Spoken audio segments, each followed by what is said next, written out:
Ndị be anyị kenekwenụ m unu. Asị m ka ụbọchị nketa mara na anyị na mma. Anyị si ka nke onye chikwelu ya zelụkwa. Anyị dịka o si dị, ihe a bụ Eastern News 24 ka anyị si were wetara onye bụ ozi. Unu je gị n'ugbu a n'iru akwụkwọ gbasata maka ya bụ ife na-ada na-akpọtụ na the Old Eastern Region ka anyị na-akpọ Biafra land, and ife na-eme na mba ụwa dị iche iche, and ife na-eme n'obodo a. Alright, ozi eji maka ya wee bịa bụ according to the Biafran activist weta ya bụ ozi as he quote. Breaking news. Abia state government take action. ESN versus Fulani herdsmen. Why Nigerian military failed. Hear the news in details. Alright, this news is according to the Biafran activist Wete Yabozi. Because pay attention to this clip. Diki Yegea. Kabaro Kiliatia. Nifoku. Over to you, sir. Our Yoruba brothers are concerned and also very, very angry with what Alex Oti is doing in Abia State. I repeat, our Yoruba brothers from the southwest, very angry, very concerned, and also outraged over what Alex Oti seemed to be doing in Abia State. The development is that we abolished state of origin in Abia State. It started with Benjamin Kalu. Now, the implementation has started in Abia State. Afenifere is saying that in the southwest, in Yoruba land, we don't want anything, we are not abolishing anything called state of origin. Don't make it a constitutional law. I trust the president is not going to pass that bill. With multi-ethnic societies, with the current system that we are practicing, with the ethnicities, the difference in ideologies that we have, should we be pushing for abolishment of state of origin? Are Nigerians united in purpose, in ideals and ideology? Look at what is happening in Uromi. You know that the mindset, the sentiment of these people that call themselves Nigerians differ in so many ways. We differ in thinking, in ideology, in manner of approach, in however. An average Fulani northerner tells you that the killing of a Deborah is supposed, although the constitution is against it. But an average southerner who is still a Muslim sees so many things wrong with it. So is it these two people we are going to bring together under the guise of abolishment of state of origin? Would we be preserving our culture, our ethnicities, preserving our heritage? Because if you are going to, you know, one thing about Nigeria is that Nigeria is unevenly arranged. Some states are much more viable than other states. If you abolish the state of origin, many people are going to desert their hometowns. Many people are going to desert their culture. Many people are going to desert their heritage. Many people are going to desert their ancestral homes and lands and search for greener pastures. If you make it a law in Nigeria, if you pass it at the House of Reps, the Senate pass it, and the president assents to it, it becomes law. Most people are going to, from the moment you see that this has been passed, most people are going to be leaving their ancestral societies, because it seems like some seem to be, I'm using the word seem to be more superior than others. Some seem to be more superior than others. So if the government of Abia State is abolishing state of origin, anybody that comes there will come. That means most Abians might not be empowered. Because when you look at the southeast critically, every state have their selling point, have an area whereby they are very good at. The head of civil service in Abia State is an Edo man. You see, Tinubu is making appointments of Yorubas. There's one advantage of him making such appointments, and there are disadvantages. I'll tell you the advantages. A Yoruba man is appointed to head the Bank of Industry and Agriculture of recent. Another one is held to I think that person is a Yoruba man at Jakuta Steel. The appointment of Yoruba exposes them to so many things. Exposure matters. Exposure, connection, building bridges matters. As a journalist, I've worked with some people. I know some people, I have some contacts. I've done a lot of things because of how I was opportune to work in a particular firm, and it helped me expose to so many things that ordinarily, if you are on your own, you cannot get exposed to. So most societies will be threatened if you abolish state of origin. Most societies will go extinct. That is why you see people are leaving Nigeria for bigger societies like the United States. Our politicians, their children are lost with Western culture and civilization, abandoning their own civilization because you can leave Nigeria and go to America and become a citizen there. Most people don't even want to come back. Most kings, traditional rulers, want to spend their whole lives abroad. Okay, it's only when they die because of they bring them. Your presence in a community, in a society, means a lot. Your contribution in an environment, like I said, all those places that you say Fulani are attacking, those in Adani, you see Fulani attack, kill this one, kill that one. If you have enough population, enough civilization, if our Igbo brothers are not those people that always leave their ancestral home and go for greener pastures, if they are always there, if they are developed as it were, as it is supposed, that thing they are looking for in the United States, if it could be found in Enugu State and in those areas, it will be very difficult for those Fulani to penetrate those villages. Very difficult. It will be very difficult. But you are abolishing state of origin, and I hope they don't implement it, because that is not what the Igbo people need now. We need to solidify our base. We need to understand our ideals, our agenda as an Igbo people. We need somebody that can galvanize the Igbo people, come together and work united. United we stand, divided we fall. Bringing in state of origin, abolishment, you are trying to weaken the Igbo society. That is my take. You have your take about that. I don't believe in one Nigeria. Abolishing state of origin is believing in one Nigeria. You don't believe that Nigeria could work. You see all these big men in their own world, you know, they are united over there. There's no disparity over there, so they don't really come down to the base and think like the people that they are ruling or they are leading. There's no united Nigeria anywhere as we speak. In fact, this disease of hatred for one tribe or the other from the older people have been passed to the younger people.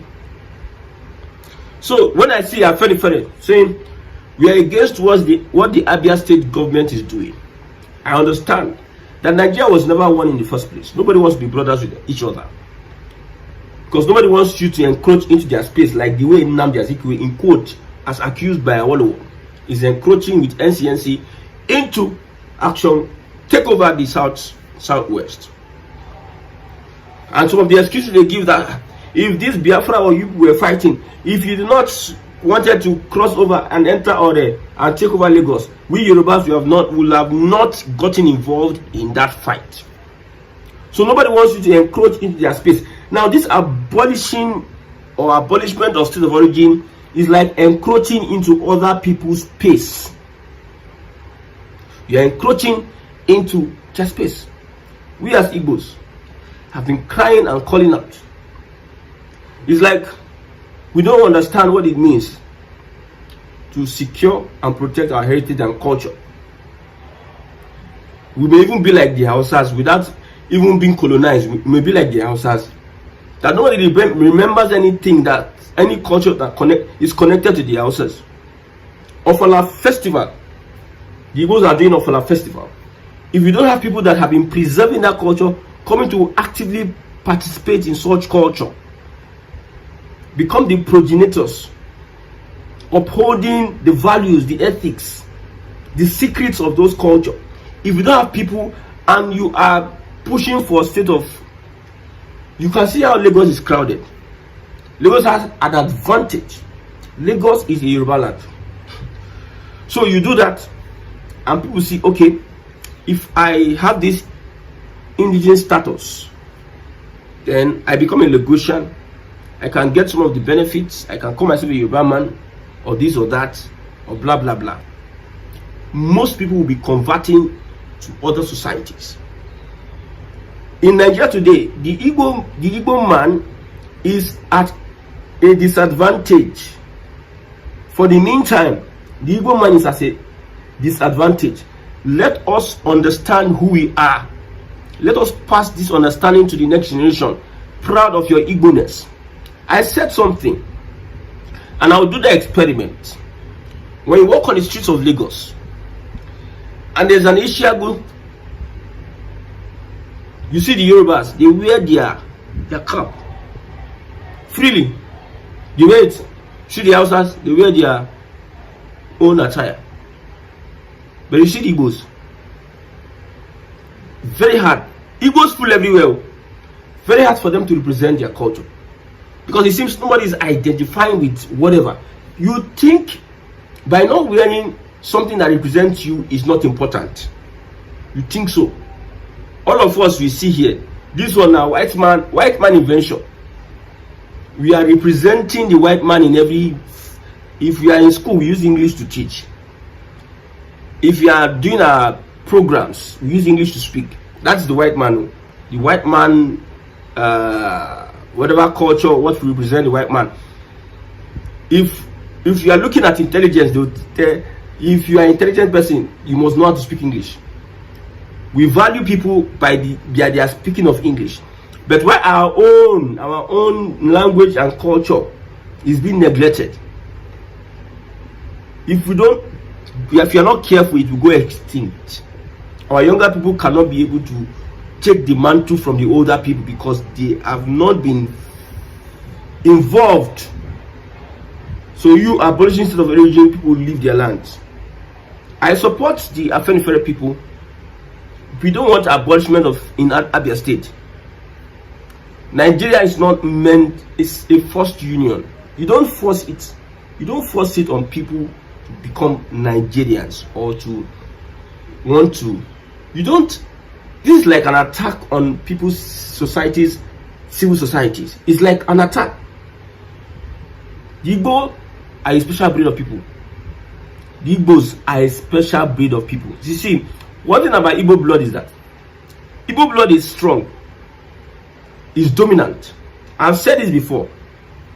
Let an Igbo woman marry a Yoruba man. One of my friends got married to a Yoruba man, or my colleagues in the office got married to a Yoruba man. It's like the man starts behaving like Igbo. Call Yoruba man. So the gene, you know, when kings want to get married, they get married with pure blood. You don't mix everything, and that's why you say Hausa Fulani.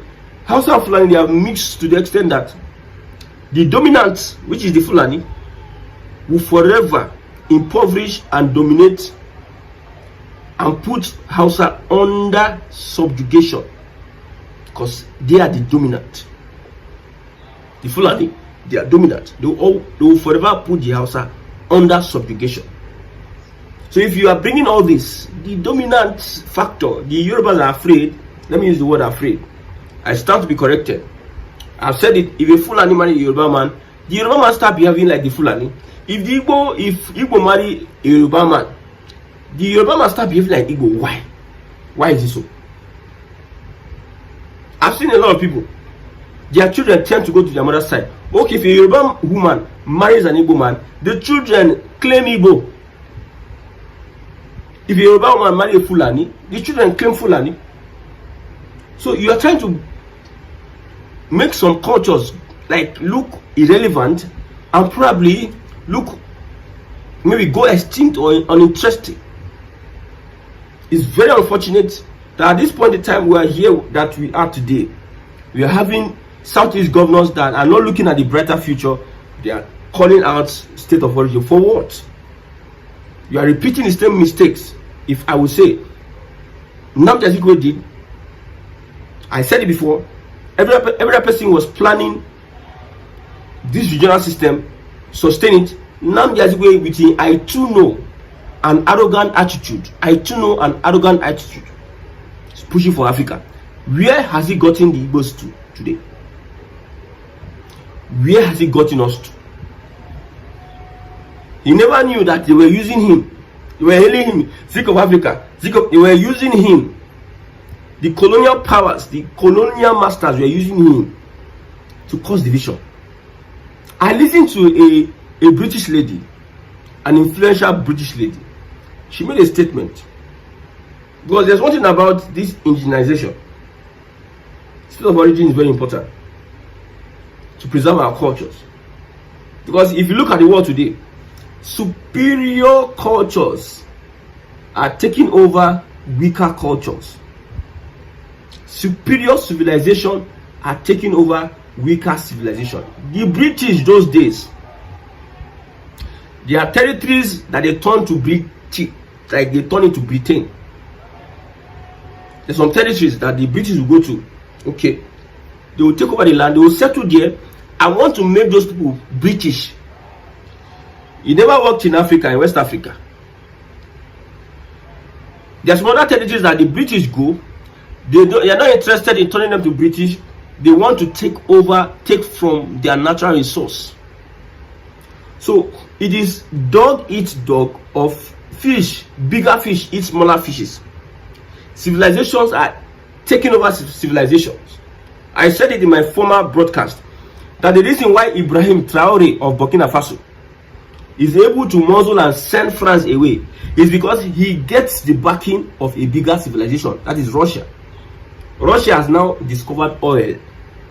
Russia don't discover oil, 50 billion barrels of oil, as the report stated, in Burkina Faso, because of that backing. Without the backing of a bigger fish, because it is bigger fish. If you want to get liberated today, if Biafra is going or whatever country, we need the backing of a bigger fish. So what matters in global politics today is bigger civilization are taking over smaller civilization. So you put out this state of abolishment of state of origin, bigger ethnicities will now start absorbing smaller ethnicities, because sometimes there are some people you never meet. There are some tribes you never meet until you die, but you are all Nigerians. Some tribes that are not even proud to come as that. They are not coming out expressing themselves. This is my tribe. Some hide under Yoruba, some hide under Hausa, some hide under Igbo or EBB or whatever. If you now implement it all over Nigeria, then there will be big problem. You see, I hope these people are not being pushed by these Western powers. Because these people that abolished this Agency and Nnamdi Azikiwe that made sure that we cannot practice regionalism and we cannot have separate states is one of the biggest problems we have in Nigeria today. The bigger picture is that there are some unforeseen forces that doesn't want Nigeria to be stable. So they will bring one or two things that will contaminate, destabilize the current structures on ground. And one of these things is abolishment of state of origin. It will contaminate our structures. As Africans, don't compare us to the United States. This Oyibo lady, like I said first time, she made an allegation. And you know, in Nigeria, we already have ethnic division. That's why the Nigeria cannot work. The Oyibos, the colonial masters, the neo-colonialists, they are happy that Nigeria is a divided venture, that people that cannot come together and collectively push them out, like what Ibrahim Traore and that of Mali and Niger Republic are doing. I think some people are joining them. So they know that Nigeria, different ethnicities, put Obara in their midst. They cannot come together and reason together the way forward. Instead, this one would fight this one, that one fight this one, this one will seize power, use power for 8 years, enrich himself, pass the other one. They will play the politics. Other people will be crying and fighting and fighting. They have made the Fulani even invincible. Is it the Fulani that you are talking of abolishing state of origin? How can you become a Fulani? The Fulani even wants that everybody become under them and maybe start behaving like Fulani. Ndị be anyị ngwadalụ niile nụ dịka unu si wee na-esola anyị n'iru akwụkwọ n'ihe nke anyị na-eme na Eastern News 24. Ka efi were ikwu gbasịta maka ya bụ ife ndị a niile nụ n'iru akwụkwọ n'ụbọchị uhuruchi nke taa. Ka efi wee ikwu gbasịta maka ya bụ ife drọpụrụ ife iche n'ụdị nke gị ngwa nke mesịa na ụmụnne m.